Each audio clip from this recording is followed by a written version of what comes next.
Deborah, with her 30 years of being an entrepreneur and creating over 7 companies, knows exactly what it means to accept the mission.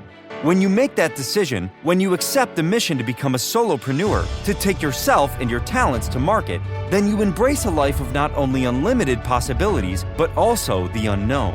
It's an elixir of fear and bravery that only someone who's taken the leap really understands. On our show, Deb digs deep with her guests to highlight what you, the listener, wants to know. The stories, the whys, and the hows to navigate the journey to success. Get ready to hear from some of the most incredible mission takers from Generation Z to Boomers. So sit up, perk up, and get ready to be blown away. Now here is your host, Deborah Drummond. Hello and welcome back. Thank you so much. Welcome to, it's the Mission Accepted Show. Isn't that like the coolest name? Because I know a lot of you out there have accepted many missions, but the mission of an entrepreneur, a creative, an ultrapreneur, people that do many things, it's very interesting because it's the kind of project that you take on that has a life of its own. And once you accept the mission, and once you say yes, and once you take that decision and somewhere inside say yes, and then it starts to go into action, honestly, all unforeseen things start to unfold. I really believe it's the true definition of providence. And nothing better. We have an amazing artist with us today. I mean, there's multiple things that she does in her sector, and I'm going to let her talk about that herself. But you know, here's the interesting thing. When I spent 30 years hanging out and working with entrepreneurs and what we now call ultrapreneurs. And really, truly, we all are creative. You know, when you build a company or you write a song or you produce, it's a piece of you that's going out. You're putting yourself out there. And so a lot of times people think of singers as singers. They think of actors as actors. They don't think of them as entrepreneurs. But trust me, they go through the same dynamic of getting themselves known, right? Getting themselves known, kind of putting themselves out there, getting themselves branded. They got to do social media like we do. They have to learn things like we do, learning the financial part of a business. So I really, really wanted to make sure that all of us had a platform to be able to talk about. And I tell you, I have met the absolute coolest woman, and you are going to hear from her today. And I met Danni through a very interesting serendipitous, you would never know. I was talking to this really cool movie producer down in LA, and we'd had a great connection. We were chatting, and I was telling him about an event that I'm going to be participating in 2023. And it's another whole podcast, but myself and my girlfriend walking across Ireland to raise money for the music industry, because if you know Janis Joplin, you'll know that's a nice 1967 poster in the back. And if you're listening on the podcast and not watching, then you won't be able to see it, but it's very cool. And so we were talking about music, and he's like, oh, no. You have to meet this amazing woman. And this amazing woman is with us today. So I don't want to take any more further time, but Danni, thank you so much for coming on too. Yeah. Thank you for having me. And it's so nice of John to do this for me. Yeah. Absolutely. Well, that's what we got to do, right? That's what we got to do. And one thing leads to another. You never know where it's going to go. And really, after having a conversation with you, that was so much a part of what I heard in terms of your story. Like, this door opened, or you were knocking on this door and that door wouldn't open. But then, you always wanted to meet Keith Urban or what have you. And then all of a sudden you met him in this arena and things like that. Not in the way I expected. I wasn't expecting to be covered in rain and drenched and my mascara running. Okay, now you're going to have to tell that story. So everybody, here is Danni Stefanetti. I'm hoping to make sure I pronounce her last name correctly. Danni, welcome to the show, and maybe tell people, who are you? Like, what is it that you do, and what's your story? Thank you, Deborah. Thank you for inviting me. My story, I've come from one of the smallest little beach towns in Perth, and it's one of the most isolated capital cities in the world. And I didn't grow up with any musical parents or anything like that, but I had country music in my family. My great uncle was a songwriter. He wrote a hit called Redback on the Toilet Seat. And I did get to meet him further down the road.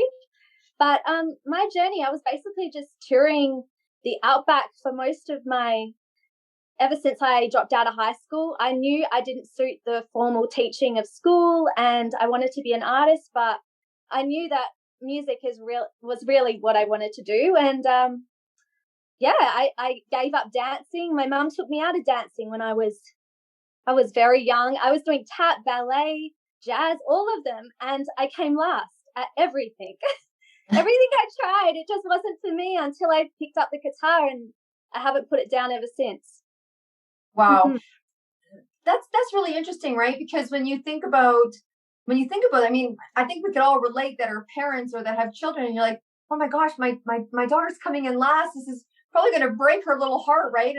And the decision to take you out, you know what, honestly, I went through that. My daughter was, she was, you know, whatever she was in ballet. She was the mm-hmm. nerves that would happen for her before the final performance. And everyone always wanted her. Teachers are like, please, we want you to be the lead. We want you to be the main actor. And she's like, I love being the backup. Like it just was her place to shine. And so I remember that whole process. And as a parent, it must have been such a decision for your mother to go, okay, what's happening here? And then for you to pick up the guitar. So tell us, you pick up the guitar, it feels like home, it sounds like. And then where did you take it from there? Well, I was eight turning 9, and my mum just knew that wasn't my gifting. I couldn't quite learn the parts like all the other girls. I picked it up really quickly, and I was just a daydreamer of a kid. I just couldn't learn that fast when it came to movements. And so we tried the guitar. We found this gentleman that was teaching in his garage, and he had Marilyn Manson and Kiss and all these like heavy metal bands, and he was supposed to be a very good teacher. And mum called him and said, hey, can you teach my daughter? She's only 8 turning 9. He's like, no, too young. Her hands will be too small, and you know, that's too young. I don't take on students like that. And my first lesson, and I learned an Eagles song and Twinkle Twinkle Little Star, and he was like, yeah, I'll take her on. And then I started writing songs literally a couple of weeks later. So it just you know when it feels, you feel like you're passionate about something, and it was like instantly it had my focus, and I didn't want to be anything else. That's amazing. I mean, you know, people when I say that's amazing, it's amazing because so many people spend a long time trying to find that feeling, and whether it's amazing or how you know, glorious for you to be able to have that experience and that knowingness at that age. Mm-hmm. And, you know, kudos to your mom to being able to recognize that for you. So people that are not watching the video and aren't making a guess about your age right now, so how old are you? So people like, you know, they may not know who you are. How old are you right now? Yeah. Well, I'm actually 32. Okay. Uh-huh.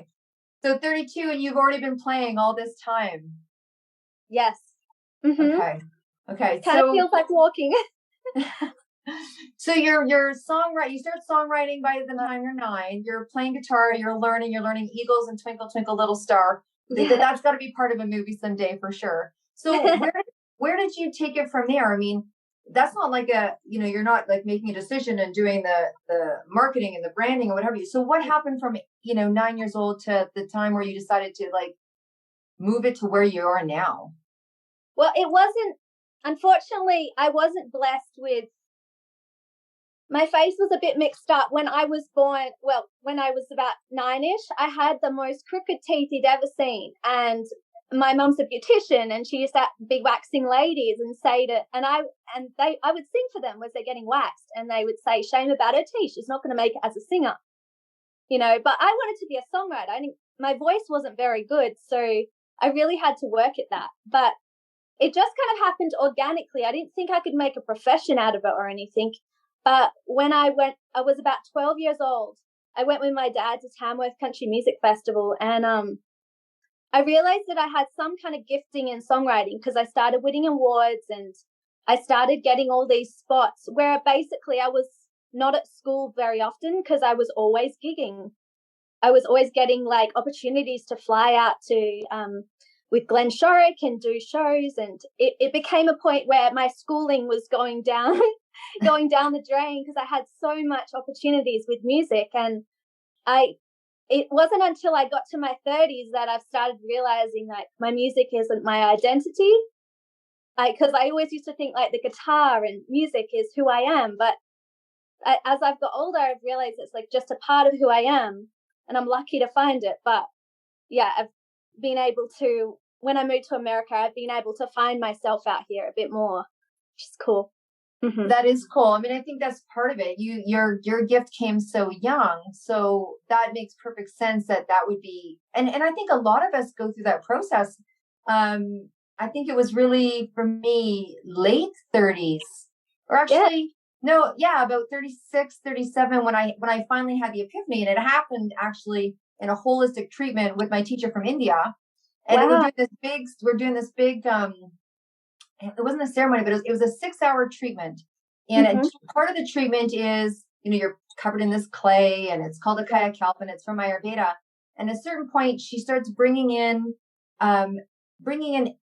energy, like just conversations. Like, so she's like, bring in anyone that you feel like you need to forgive, bring in any situation you want to talk to. And then she's like, well, let's bring in your business. And I was like, what? She's like, well, let's bring in your company and talk to your company. And I was like, oh my gosh, it was the first epiphany that I was not my company. Because when you're a creative, it's like, I'm not my artwork.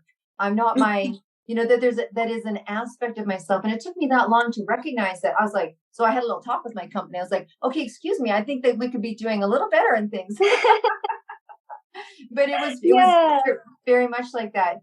I was very taken. I mean, I was raised on country music. My first album was Glenn Campbell, and people sometimes used to make fun of me. And I'm like, oh my God, Kenny Chesney's playing in Las Vegas. Let's go. They're like, yeah, have fun. My daughter says that I'm a city girl with a country heart, and I'm like, I'll take it. I'll take it. Stagecoach. I hope Stagecoach we get to go to that. Yeah, absolutely. So tell us, so here you are, you're making your way, you've decided that it decided you picked it picked you. Mm-hmm. So tell me, what are your dreams around your business, or what are some of the cool things that have happened to you so far? What have you had to do as a musician to make your way, much like an entrepreneur has to make their way in their business? Like, what about that rain story where your mascara is pouring down your face? Tell us about that. Well, yeah, I used to think when I was 12 to 20, I used to think the only road to success is getting on a reality TV show, getting some exposure, and then bang, I won't have to worry. I can just tour. Won't have to stress. I can write for other people and do it that way. I thought that was the only road to success. But you know how they have a lot of celebrities on the Voice and X Factor and all those shows, which is great publicity for people. I used to, one of my favorite guitar players growing up was Keith Urban. And, he's quite a bit older than me, but like I looked up to him as a player, and he was also from Australia. So he was the main person I could be like, wow, I wish I could do what he does.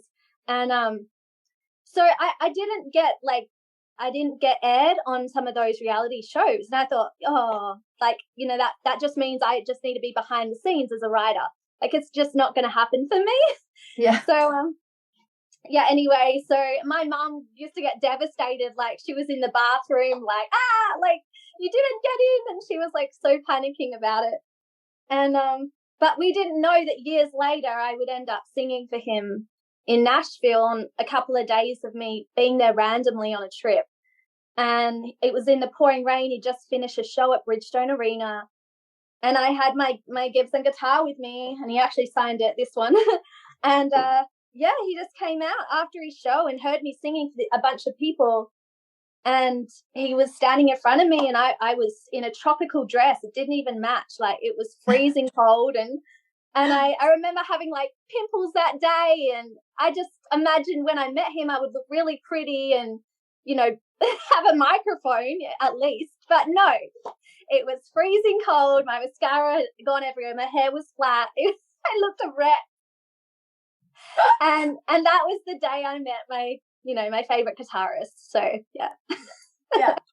Isn't that always the way? Isn't that, it's like that's the mystery to life, you know what I mean? But we put it out there, I want to meet Keith Urban. I want to, and sometimes the universe doesn't quite hear the same picture we have in our head. They're like, okay, well, here's your opportunity. So So that was great. So you got to meet him, and yeah, it was a great moment. But from then on, that didn't lead to me like directly working with him, but it helped me be able to move out here and get all my letters together and move in the direction that I've always wanted to be. And ever since I was a little girl, I did see myself in America, but I always thought Nashville. But it's funny how we were talking about the biggest surprises. Yeah. And my biggest surprise I've had was, in a good way, was where I'd be located. I never saw myself in Los Angeles, and I actually had a quick visit when I was in my, early, I was about 24-ish, and I was like, nah, this is not the city for me. I can't see myself here. I was like, I don't like it here. And then, when it got to about 20 or 28 or 29, that's when I moved out here. And I have met some of the most genuine, beautiful people inside LA and an hour out of LA, country people that live in California that are have treated me like family. Like, I have met some of the greatest people of my life out here. So isn't that amazing? And that's a great surprise to have. It's like, I mean, you came from Australia. That's quite a trip. And so picking where you're going to land, I imagine, was an important decision, so that's those leaps of faith. That's those, sometimes you don't know. And when you start to say yes, things like that start to happen. And I'm sure there was times and tribulations, and you talked about, so, you thought what reality shows did you go and try out for, or what was that experience like? Because there's a lot of people that are listening to this that, whether it's a TEDx talk, whether it's a stage, whether they want to be a dancer, a singer, an actor, and they go do the reality shows, or they get on the TV shows or the game shows or whatever. What was that like? I won't say the exact name of the shows just in case because of the contracts, but I do know I learned a lot out of them, but I was never aired, and I feel like there's a reason for that too. But I went through a few awkward, I dressed weird at one stage. I just always put it back on I'm just not good enough. And I never thought I was enough until I stopped auditioning for those shows and just did my own thing and just started producing my own music and doing everything from scratch. I realized I am enough. I didn't fit in a box, but I just didn't know what I was yet. I was trying things out. I'm an artist, But I do think those shows suit certain artists. But for me personally, I just felt a little uncomfortable in that whole you get I like to wear what I want to wear, and I usually like to perform my own songs, and I learned a lot, and I met a lot of cool people that were also contestants. I'm so thankful that I get to create whatever I want to create now. So yeah. Well, and I think isn't that truly being a creative? It's one of the things that we as creatives or entrepreneurs or artists is a sense of identity and a sense of freedom. There's something where you break away and get to create your own pieces, whether you're sculpting or painting or what have you. And that's why when you walk into an art gallery, some people are like, are you kidding me? I would never hang that in my living room. And I'm like, well, I'm pretty sure they didn't paint it for you. Yeah. They painted it for themselves. And then there's things that we're really drawn to. We're like, wow, that's really my style. I relate to that style. So, that's just a colorful world, right? So here's the thing. Mm-hmm. Your career has expanded. I'm sure when you picked up didn't expect that. Yes. So tell us about the expansion, because I think you've got some pretty cool things going on into the arena of film and movie right now. So share with us that stuff. And that kind of stems into country music. But I always thought, I'm going to be a singer, songwriter, guitarist, and that's all, I'm just going to stick to that, and that's what I am. But then with the acting and film world and producing and all that, producing music and producing film, has kind of stemmed into that. And also being in LA, it kind of goes together, which is so exciting because I love networking. I love meeting people in the arts. I didn't realize how many people in the film and music world are tied together.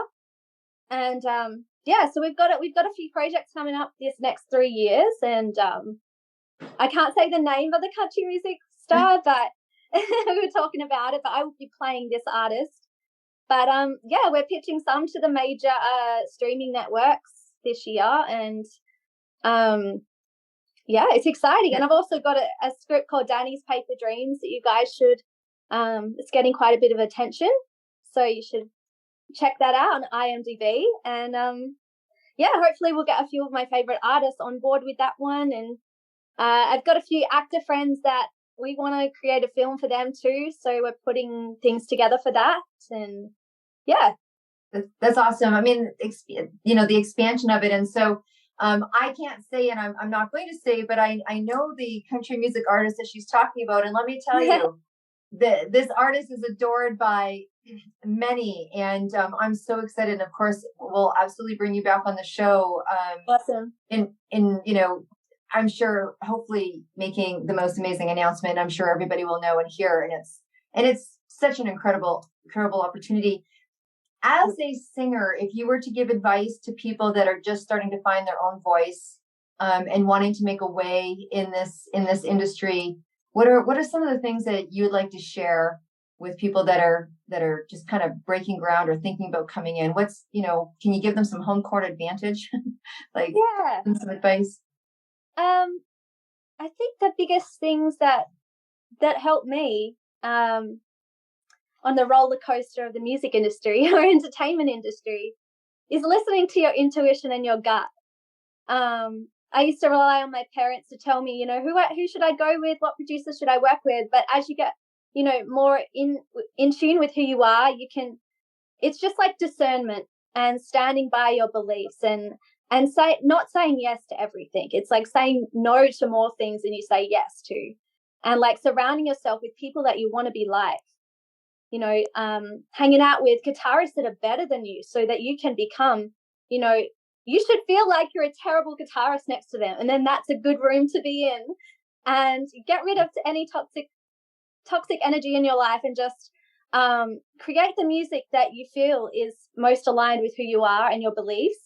And don't feel like you're going to get cancelled for it. Just stand firmly on that, and the money will come, the opportunities will come if you're like radiating a palette of art that is authentic to yourself.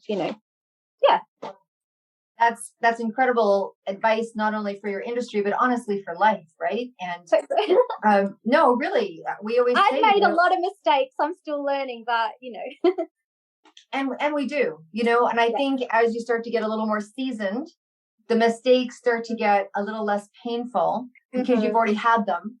And so you can get to the place where you're tweaking, or you recognize a possible challenge before it gets to be a challenge, and you can make another decision. But you can only get wisdom when you get wisdom. Do you know what I mean? Yeah. You have to have those experiences and have people, like you said, around you. Like, people have asked me, like, how have you gotten to where you've gotten to? And I'm like, coaches, therapists, business coaches, mentors. I mean, you name it. It's like hanging with people that know more, that do more, and learning enough to know that if I don't know something about an area, I'm going to hire an expert. Exactly. Or I'm going to go talk to an expert. And one of the things that I loved when I was listening to you is that you didn't stop asking.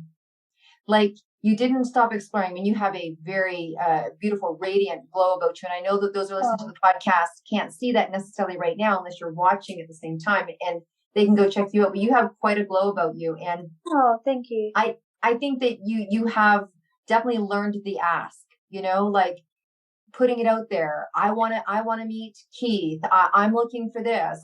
You are asking, whether it's the universe or whether it's people or what have you. It doesn't seem like you're afraid to put yourself out there. And I think that's, obviously part of your success. Oh, yeah. You have to be direct.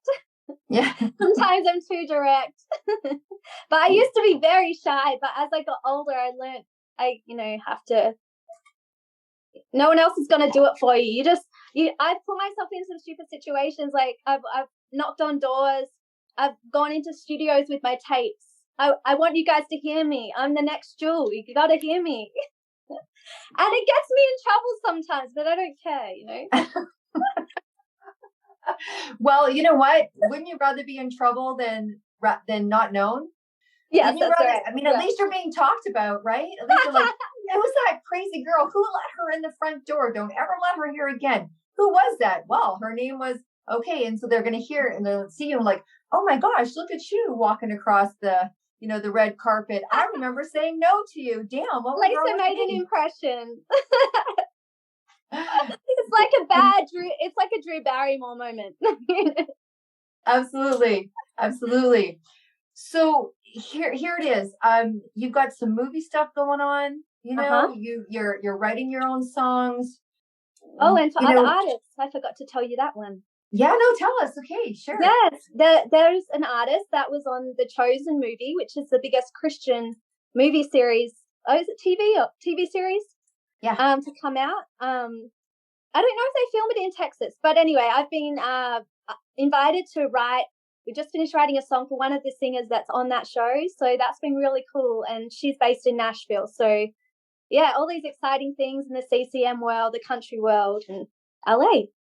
Oh, wow. That's amazing. You're going to have to let us know. And obviously, before we go, you're going to be telling us how people can get in touch with you and how to follow along. And we're also going to be, just so, my audience that knows, we're starting to release it. We're doing, myself and a colleague of mine, like I said, we're walking across Ireland to raise money for the Music Association. And we're not just walking across the country. We're literally walking 10 marathons one day after the other to raise awareness, support, relationships, and financial support to the music industry because, we both love music and we both have a belief around music that I think it's one of the most powerful vibrations in the world. It doesn't matter your age, your color, your gender, what kind of music that you love. We all have a song that when we hear it makes us feel good, Yes.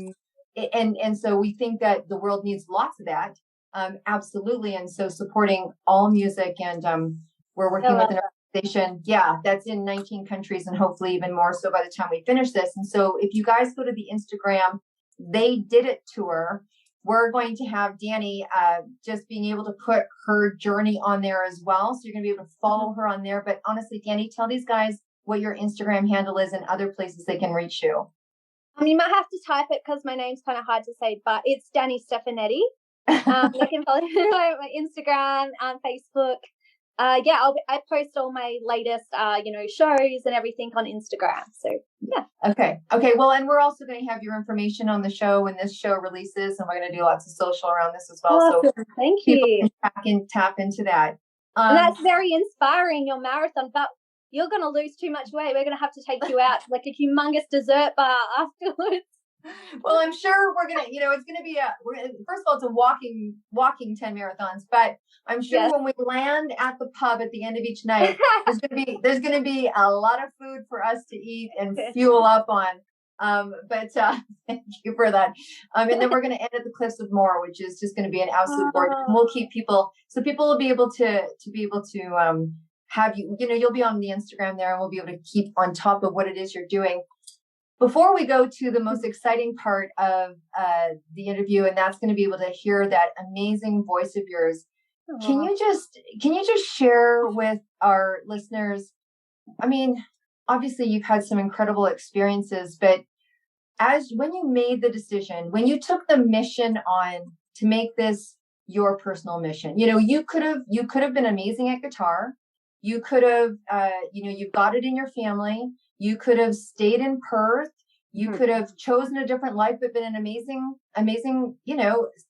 sing within your community. When you took that mission on to kind of make it bigger and better for yourself, like that's what you wanted, what has been, and I know there's been lots, but if I was to ask you the question, what was the thing that was the most surprising? What was one of those like moments like, I never thought this was going to happen to me, or I can't believe I'm standing here and now? Like, can you share with us one of those magical surprises that happened from saying, I'll take on the mission? Well, I have always liked risk, and I'm kind of addicted to getting no's. So it makes me work way harder when I get rejected. So it's moving from my hometown, which was comfortable by the beach. I know everyone there. I have a house. have everything I need was becoming routine. And I knew I had to push myself to not to get famous or successful, but to get successful in a different way. So like find who I am and put my musical art to use. And the best way I knew how was I got a call to sing out in LA, and I just had to say yes, because I knew in my gut feeling, like my intuition told me that, this is the place I'm supposed to be. And I prayed a lot about it, and I knew that even though I personally wouldn't have chosen that city, I knew it was the right thing for some reason. I can't explain it. The biggest surprise I had was pre-pandemic. I've always loved makeup and jewelry and all that, all of that. But I realized that there's a lot of red carpet, glitzy stuff happening in LA. And I thought it was like the coolest thing.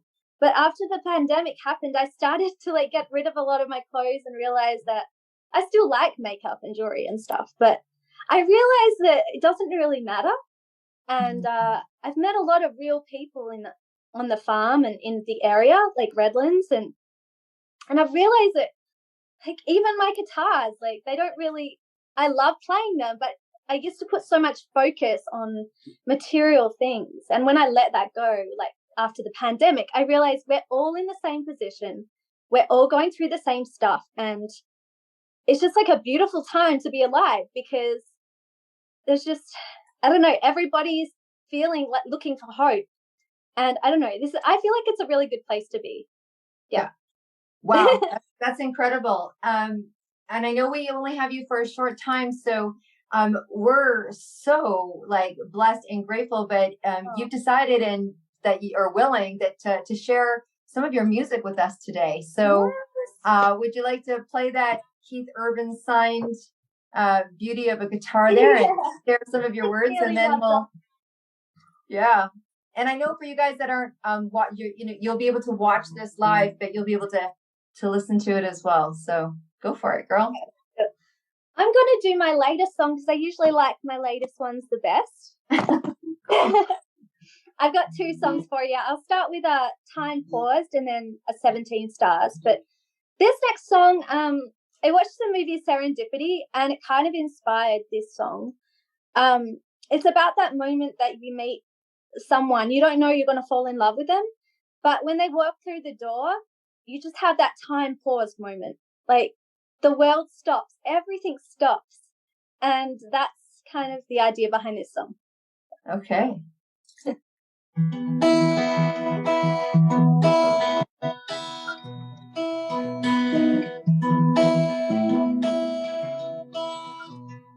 Snowflakes falling on my window pane, romance books down by 4th Street Lane. Lovers look at each other through the rain.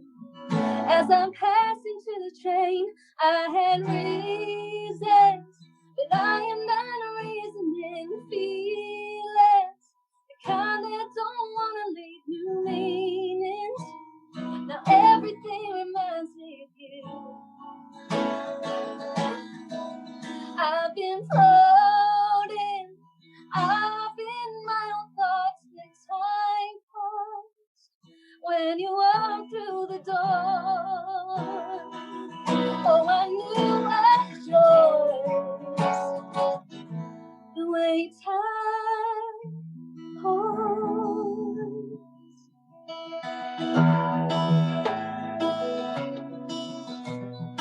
Packing up boxes and moving to upstate.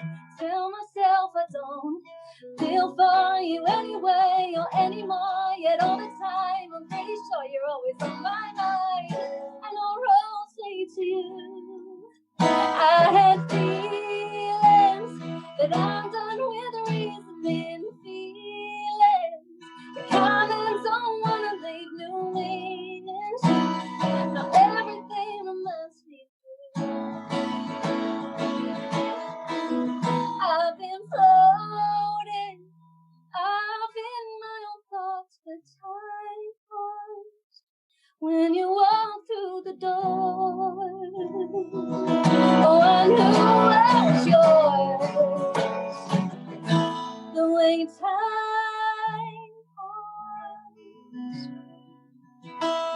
How many times do I have to tell my head when my heart knew all along? And how many times do I have to tell my head when my heart knows where it belongs? I have reasons, but I'm done with reasoning feelings, the kind that don't want to leave no meanings. Now everything reminds me of you. I'm imploding, I've been my own thoughts, but time passed, and I knew I was yours. Yeah, I knew I was yours. The way time paused.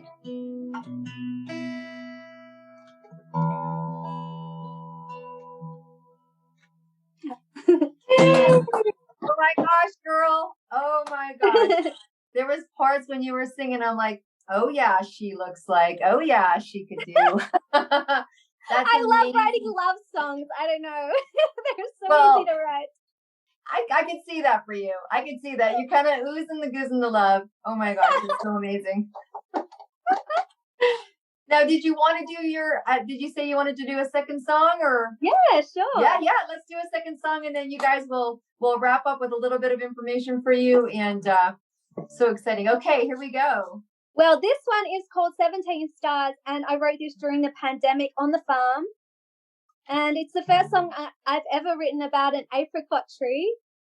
And when I did a bunch of shows in 2021, all the people of Redlands now know this, like the people that come to my shows all sing this song. It's really cute. So it's one of my cheesy little love songs. Yeah. It's your signature song, girl. I'm looking forward to it. All right.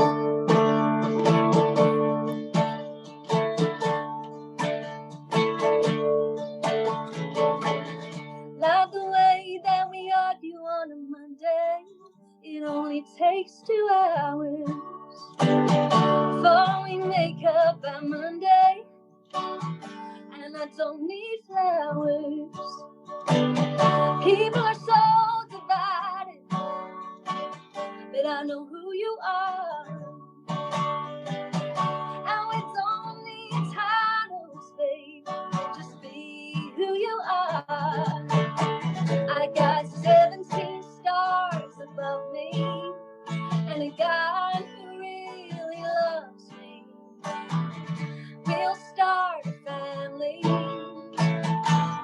in the summertime. I got a house by the river, an apricot tree next to it. World could be falling, but I got a lot of faith. Got a lot of faith in you. Call me back on Friday. You've been out of town. All the theaters and bars are closing. Even your favorite restaurant downtown. Is that my country accent?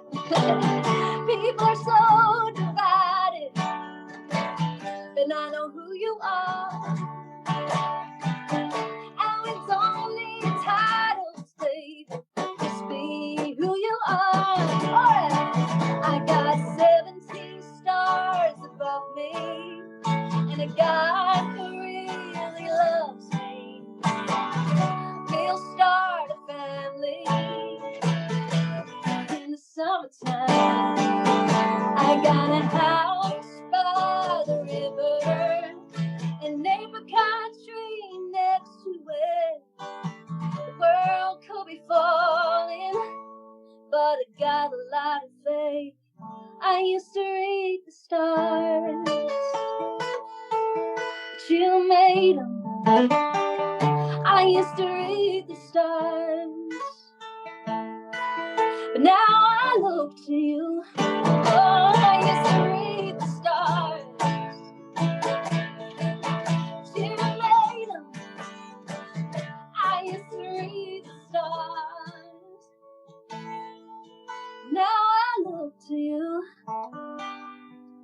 I got 17 stars above me.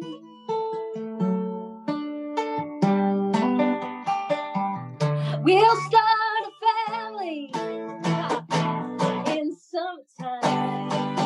I got a house by the river and neighbor country next to it. World could be falling, but I got a lot of faith. Oh, I got a lot of faith. I got a lot of faith. Oh, I got a lot of faith. I got a lot of faith in you. It's my dopey little achievement. That's amazing. I was fortunate. Yeah. Oh my. I mean, I had to make sure that I didn't start singing. I'm like, you're on a podcast. Keep the voice, keep the words in your head, Deb.